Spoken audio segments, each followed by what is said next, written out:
Welcome to Dawnversations. Today we have a relationship expert, Rachel K. Welcome, Rachel. So happy to have you here. Thank you. I am so pleased to be here. I'm really looking forward to having fun. Yes, I know, me too. We chatted prior to this, and I just love everything that we talked about. How, like the columns, oh gosh, now I can't think of what it is when people write into the newspaper. Oh yeah, advice columns. Yes, advice Yeah. columns, and how we both just love those things, and just reading what people and really the problems were so interesting to read. Getting the tea, but it was also interesting just to see what the feedback was. How do you fix it? And sometimes it seems like there is no fixing. Some situations, like people dealing with their mother-in-law or people dealing Yeah. with, not necessarily in romantic relationships, but Yeah. anyway, welcome. I really love what you're saying because yeah, there is and honestly, I think that that's why I'm a coach is because there's something so special about having access to a person who's not in the dynamic with you, but can Yeah. be outside of it. And I've always loved it. Like you and I talked about, I've always loved advice columns and seeing someone take that higher perspective. I imagine it's what led me down this path many years ago. Yeah, 100%, because you do need an outside perspective always.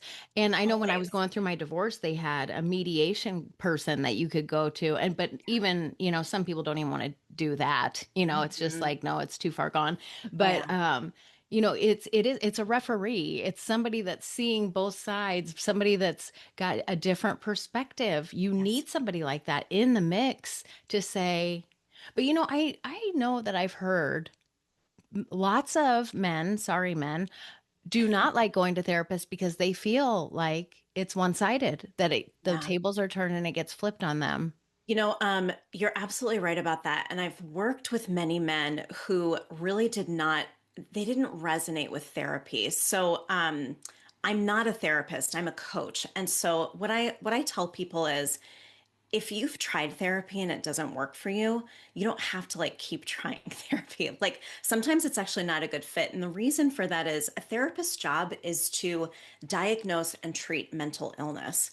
If you're someone who really rejects being labeled, if it feels reductive to be told what's wrong with you, and then some people don't like getting advice, like they want some assistance with figuring out their own problems.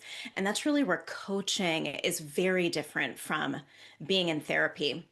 And you're not wrong. Men get a bad rap in therapy circles. They are often targeted as being like the problem. Um, and again, I do take a very unique perspective in relationships where I believe that we co-create with each other. And I'm also someone who has gotten divorced. I decided to leave a marriage, and that I didn't want to. I didn't want to work on it. It didn't feel worth it to me. And it's not because I blamed my ex-husband for why our relationship didn't work. Right. It was more that, or believe that he wanted to work on it because he did.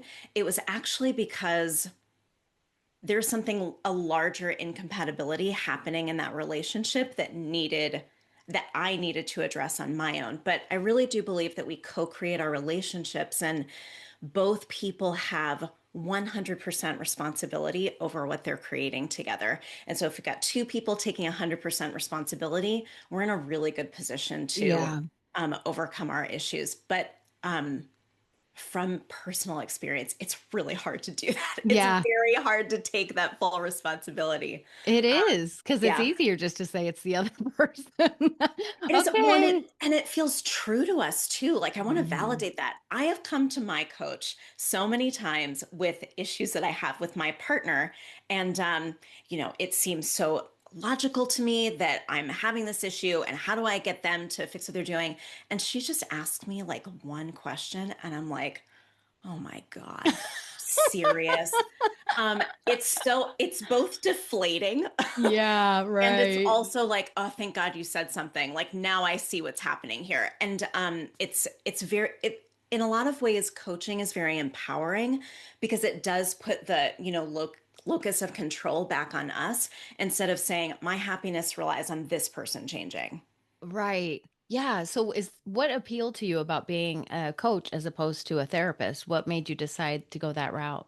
You know what? There were a lot of factors for me. One was just that the schooling and um, the restrictions on therapy are pretty intense. Like, I actually talked to my therapist about becoming a therapist, and she was like, listen, a lot of therapists are starting to get coaching certifications. Like, maybe you just want to go for that. So, Really? yes, it's true. Like, there's a lot of reasons for that. And I'm sure, therapists will have really interesting pieces to weigh in on that. But, Sure. the medical system is not great. Having to like diagnose someone in order to bill their insurance creates like problems. It's like very like messy in a bureaucratic way.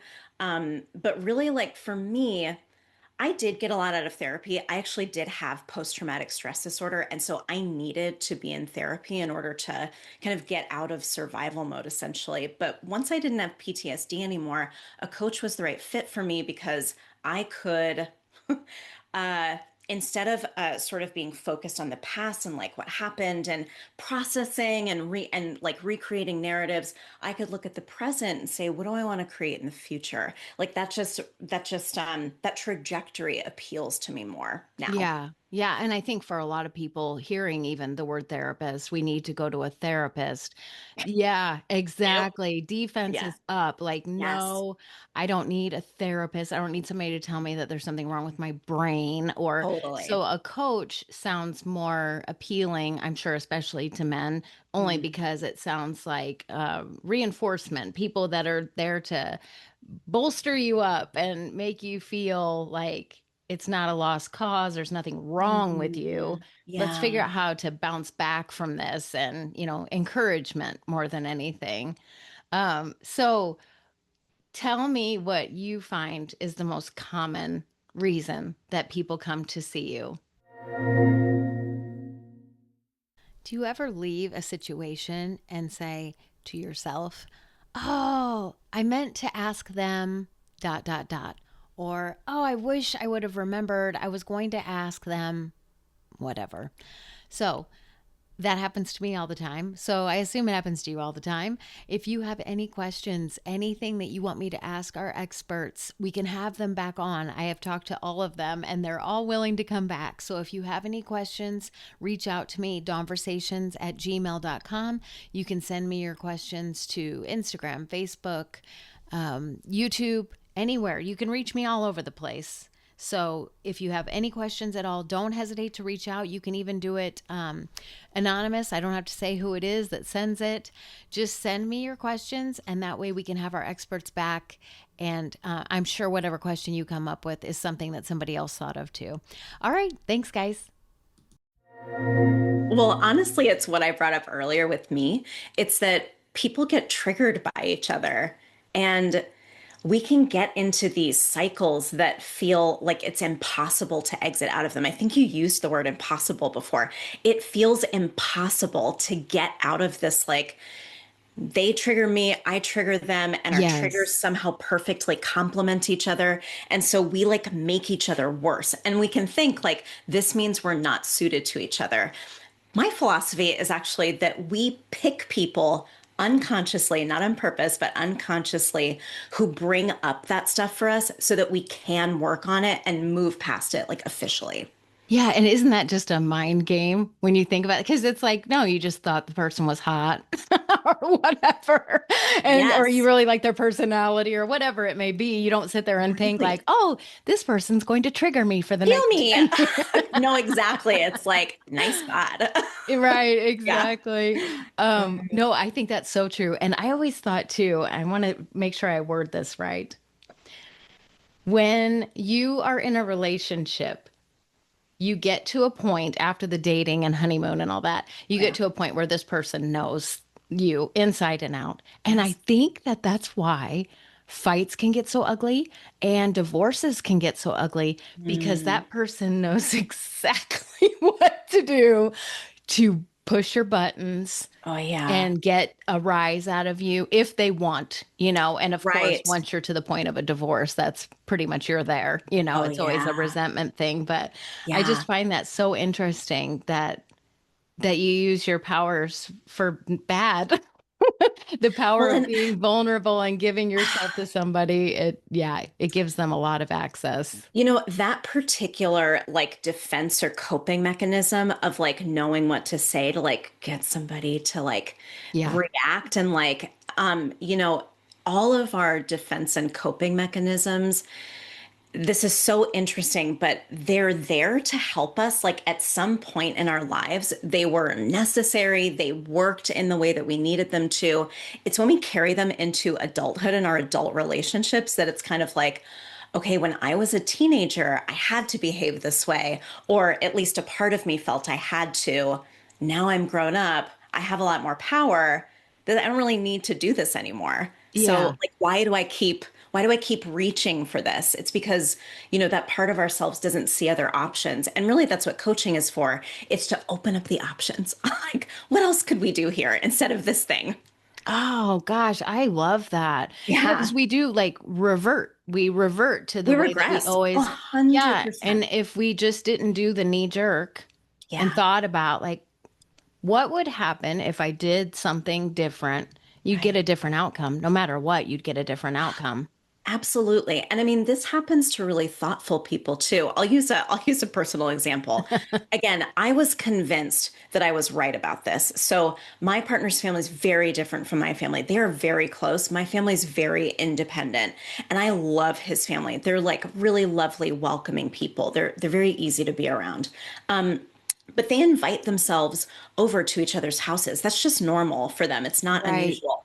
And I remember talking to my therapist about something that happened related to this, where his family was coming, more family members invited them over. And in my mind, I'm like, so now I'm entertaining 8 people instead of Yeah. three? Like, like, nobody asked me about this. Like, what's happening here?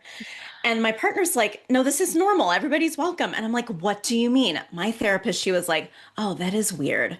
My coach, she was like, why does that, why does that bother you? Do you feel like you need to control everything and avoid chaos? And I was like, oh my God, it's so annoying that you know that. But but the reality is that that's really what was happening for me. It's not a problem. Like again, his family's not a problem. They're all lovely. Um, it is it is good to like coordinate with each other and collaborate. Right. And like the need to control the chaos is something that infiltrates my whole life. And I wouldn't have seen it if I hadn't been asked this very simple, annoying question. Yeah. That didn't confirm for me that like, yeah, I should be upset about this. Instead it was, oh, I can have a totally different relationship with this situation and other situations in my life. Oh man, all my options are open now. Oh, yeah, for me. That's refreshing. Right, exactly. It is refreshing. I don't have to dig my stake in the sand like I'm definitely right about this. Yeah, but what's so funny to me about that is how your husband said, Yeah, that's normal. Well, right, that's to him, it's normal because that's how he grew up. But right. we come from different backgrounds, we come from different scenarios. That's So, just funny to me that, of course, somebody grows up like that. That is normal to them. yes. Well, and for me, it's normal the other way. So, the labels that we use reveal so much about what our assumptions are of how life works, right? It's like if we say Hmm. something is normal, who says, where, what cultures confront that idea, right? Yeah. Because every family is different, every country has different customs. Like, what does normal mean? Like, Yeah. we can agree on some things worldwide. Murder, no good. Most other things are open. Incest, no good. Most other things are okay, Right. right? Yeah. Like, Who says? who says? So my thing that I always feel like is the reddest flag Yeah. is scorecard keeping. Mm, And I felt like once my previous relationships veered down that path, yeah. it almost seems insurmountable Yeah. because you have it. It's like in your mind, you need to justify every single thing that you do, and it makes you hyper aware of every single thing that person doesn't do to either, Right. to make the balance even. So, Yeah. how do you stop that cycle? Yeah. When it comes to scorekeeping, there can be a couple of different things going on. Sometimes it's about power. So when we're holding resentment about anything going on in our relationship, it is often about the other person feeling like they have more power than us and us feeling like we're somehow powerless in a situation. And so we start to score keep. We're kind of like, oh, well, they always make all of the decisions and I never get to. Like, now that I want this decision, I get to pick and I don't have to talk to them about it. This is my time. Like, I get to, right? So it's this like assumption that there's a scarce amount of power within a Mm, relationship. And again, it's really difficult to navigate this on our own. We usually, I mean, I don't know of any couples who have been in these like big cycles together, and including in my relationship, who've been in these big cycles together who don't require some outside perspective to come in and not judge the situation. I think that's really key. Therapy is really important for folks who either struggle with addiction, who have anxiety or depression, like diagnosable mental illnesses. You do want to be working with a therapist, but just because someone has a degree doesn't mean that they're non-judgmental. Like, we're yeah, all human here. So right. it's really important to pick someone who can hold that one person is not at fault in a relationship. Like, there's something going on for both of us where we really need to like get honest about communication. That brings me to like communication. We can learn how to communicate perfectly. Like, you can read all the books that the Gottmans write on the Hmm. perfect way to do the soft start to the conversation, on what to do when you get defensive, like all this stuff. It's not helpful. The research is really good. And as soon as we get triggered and our like system is activated back into that like past body, right? That like teenager or Yeah, child who didn't get what they needed, we're going to go back to communicating the way that we used to. Like, it yeah. doesn't matter that our cognition knows what to do. So, really, what I say for folks who struggle with that scorekeeping, it's really about connecting to the feeling that comes up versus the thinking that we like to do instead. Okay. So, it's like, okay, what's the feeling that's leading to this need to scorekeep? Um, what's the what is that part that really wants to feel seen or heard? Like, what is that part bringing here? Is it shame? Is it resentment? Is it like anxiety? Like, I mean, it can be so many different things. Yeah. Am I answering your question? I'm thinking, like, let's just throw out a stupid scenario. So Yeah. I empty the dishwasher, Yes. and then I'm sitting there thinking, he never empties the dishwasher, which isn't true. Nathan, if Yeah. you're listening, he does empty the dishwasher. But I'm just thinking, like, household duties or, just tit for tat, that kind of Yeah. mentality. What is that? Is that like, because sometimes we don't want it to be equal. Like, I don't want to snow blow outside. Sure. I don't want to Yeah. have to go out and do that. Yeah. So, in my mind, if he's going to do that, then I will do the inside duties, Sure. just to make it even, fair. Hmm. Like, but it can't always be that way. I mean, Right. reasonably, we should all Right. know it can't always be fair. Wouldn't it be nice if it could, though?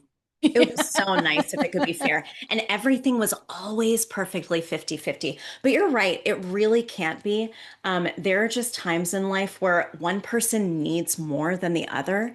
And I really think a loving relationship can hold that, but it Hmm. can also bring up a lot. Like, if someone had a parent who was ill and they watched a parent like caregive for a long time, it can Okay. feel really scary to go back and like see, oh no, I'm becoming a caregiver. Oh, no. I Like, we can see. just be full of fear.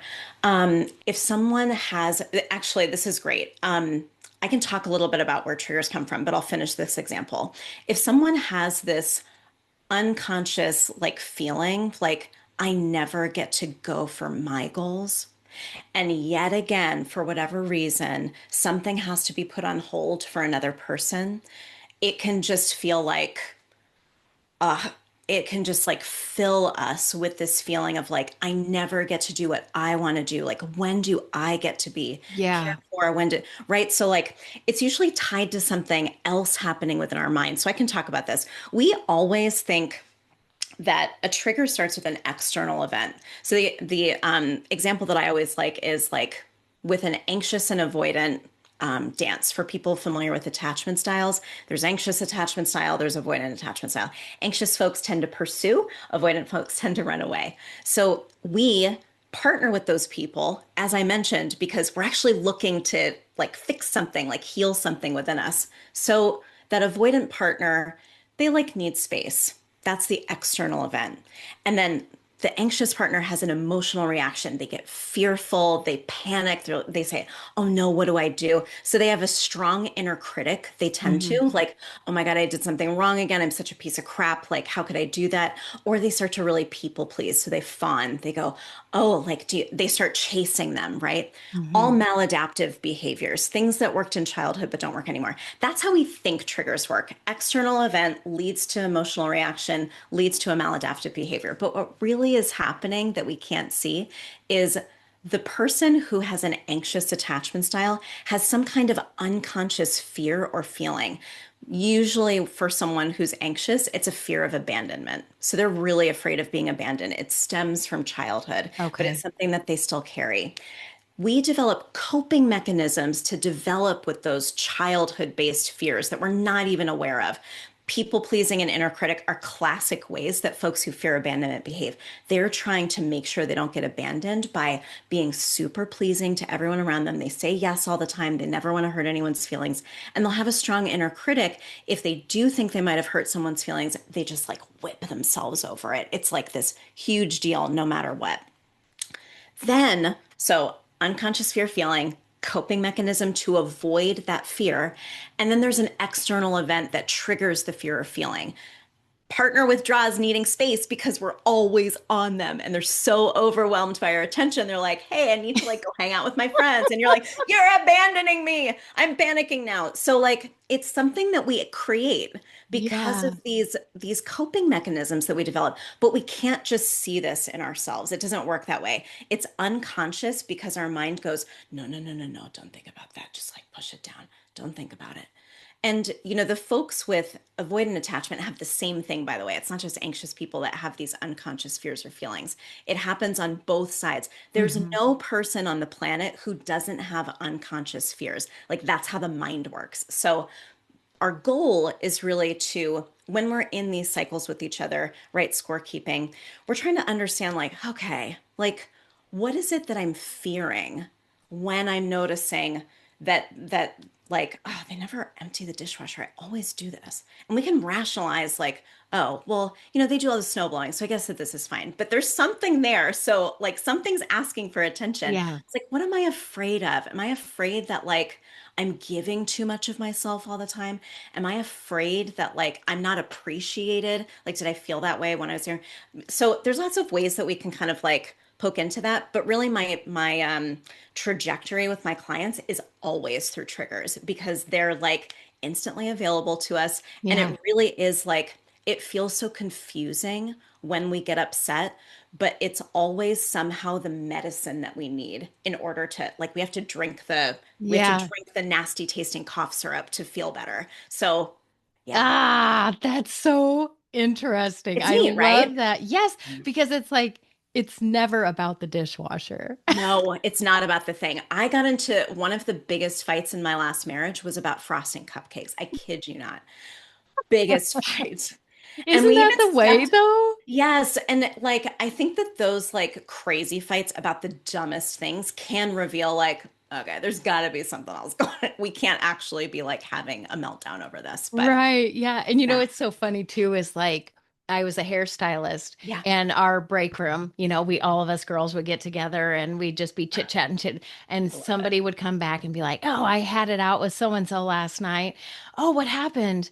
Well, and then as they're telling it, I think you can see it over their face, like, I can't believe that is what we were fighting about. Like Right. he left the keys in the car, or it's something that's so tiny So but then it tiny. turns into World War III Yes. and you wonder, how did we get here? How did we Right. get here from a little teeny thing? It's Yeah, crazy. in the grand perspective, you're like, I should not be upset about this. The reality is we are upset about it. It's just because our mind is making it mean something. And Yeah, so we want to know, like, all right, what am I making it mean that they left the keys in the car overnight? right. What am I scared of? So we should be sitting and dealing with our own, why am I feeling like this? What is it about instead of just chasing after that person and being like, you never empty the dishwasher. It's so tempting. And again, from personal experience, even though I'm Mhm. a relationship coach, this still Right. happens to me. It's so tempting to look at the other person and being like, you're making me miserable. You're doing it to me. But it's also really disempowering. Like, again, we're putting our happiness in somebody else's hands when very easily we could say, huh, like something's happening for me. And there are things that are okay to be upset about, like somebody abusing us. Like Right. there's lines, right? Yeah. And when we're in a relationship that feels abusive, I want to say, like, there's a reason we stay, and that's also based on fear. And so even in those situations where it's like, okay, this is clearly a dynamic that is not healthy, like this is not what we want, we do also want to examine, like, okay, what brought me here? Because we'll recreate it over and over again in different relationships. It will always be with us unless we actually address it. Oh my gosh. I can't remember what book it was that I read. I wish I could remember because Mm, it seriously, this blew my mind. But the guy was saying if you put a recording, device of any kind, we'll just say a video camera, yeah, up and had an argument, tiff with your significant other or anyone, yeah, and then watched it back, that video camera is impartial. It's just right, showing you, it's not taking a side. It's not saying, oh, look at this guy. He's got an anger issue or, right. she's lazy. It's very Mhm. impartial. It's just showing the black and white, the facts, the ugliness, all of that.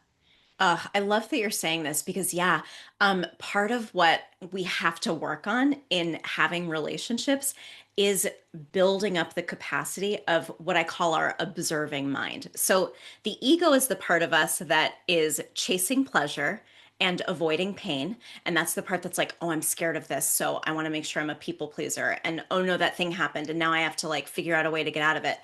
That's the ego. The observing mind is our conscious ability to kind of look at, what am I feeling? What are the thoughts I'm having? Like, if we can get to a point where we can think about our thinking, we're in a really good position to go to be that video camera and say, like, what's the thing that's like occurring for me right now? Just from a Hmm. purely like objective point, like, I'm upset, I'm suffering, that's real. And like, what is this? What's like really happening? Is it always from childhood? Is it always something that from when we were a little kid? I would say yes. In general, most of the deep stuff for us comes from ages 0 to 7. That's like the traditional Right. depth psychology perspective. But we certainly have things from when we're older than that. Our teenage years are pretty formative, especially when it comes to relationships. But also, like, early relationships in college can come up too. But largely, yeah, we're looking at like 0 to 7 years old. You Yeah, won't because I even think necessarily remember the origin, and that's important in therapy for the narrative, but in coaching, we don't really like need that information. The important thing is what's here now. yeah, right. Yeah, because that's what I was going to say. I think that a lot of the times we can end up like pointing the finger and blaming the person that we're with for Sure. something that maybe for a relationship from high school. You had a high school Right. sweetheart that cheated Yeah. on you or whatever. And so then you Sure. had trust issues. And so then you Yes. carry that to all your relationships. And then when you are married to this person that's loyal and good, and you're like, what are you Right. doing? Give me your phone. Right. Yes. Well, and what you're describing is what's called projection. So it's sort of it's a lot like a projector screen. There's, what's actually happening in front of us that the video camera would project, but then our individual minds will kind of overlay like, oh, he looked at me a certain way. That means he's thinking this thing. And that might not be happening. Like, we're in this constant interpretation cycle because we're scanning for what we already believe is true. If I fear being abandoned, I think I'm already abandoned. Like there's a part of me that's already abandoned. And so I'm scanning for, Proof. oh, he's walking away from me. That means blah, blah, blah. Um, and that's like just a part of relating that we just Yeah. work through. Yeah. God, we're all so messed up. And it feels that way. It's really deep. But Yeah. I reassure my clients like this is actually like really good. Before like depth psychology, we just suppressed everything. We just Push kept it it buried down. underneath, and we had these resentments, and we just got really sick, right? We got Well, really sick. We had yeah. anger issues, or like it bubbled up like in crazy ways, like drug use and all these things. So it's healthy what we're doing. And I want to validate it's really hard too. It's not easy work. Like it's it takes effort. Yeah, but I just can't imagine how beneficial the rewards are for putting, because marriage is hard. Everyone will tell you Oh yeah. relationships are hard. I shouldn't Oh just say yeah. marriage, because this goes across the board. This could be It really a does. coworker. This could be, Siblings, yeah, parents. Oh yeah. yeah. People that Yes. you just have to interact with on the daily. They're Ex- acting away because that's how they grew up, and you're doing the Yes. same. And Right. so it's basically forming coping mechanisms or figuring out how you can deal with it so you stay sane, so that you don't, Right. end up with a bunch of health issues. And all of it Yes. is fascinating. You have to come back. I want, if anybody has questions or questions for her, just send them to me, dawnversations@gmail.com. I would love to have you back. I would love to tap on projection more, Ooh, that because sounds I great. I think that's a really interesting topic. But all It's of it is, to fascinating. me, all of it is why we do what we do. Tell people how they can find you. Handle is. It's at Coach, COACH underscore Rachel K. You can also just search for Coach Rachel K or Creative Relationship Coaching with Rachel K. You'll find me on Instagram. And my website is creativerelationshipcoaching.com. I have a newsletter. When you sign up, you get 3 days of my best relationship and dating advice. That's a great way to just be Oh, introduced to my work. So oh, that's please feel free. phenomenal. And you can send me questions through my website, and I'll come back on with Dawn and answer them. Perfect. Yeah. And I'll put all of that in the show notes. So send that to me. So I have it in the show notes for everybody to look at. But this has been great. I am so happy that I met you to talk to you. I think everything that you're saying is just so interesting. And I just can't wait to learn more. Thank you so much, So John. It thank was you. so much fun chatting. Thank you for having me. It was really great. All right. Well, we'll talk soon. Thank you so much. Take care. All right. Bye bye.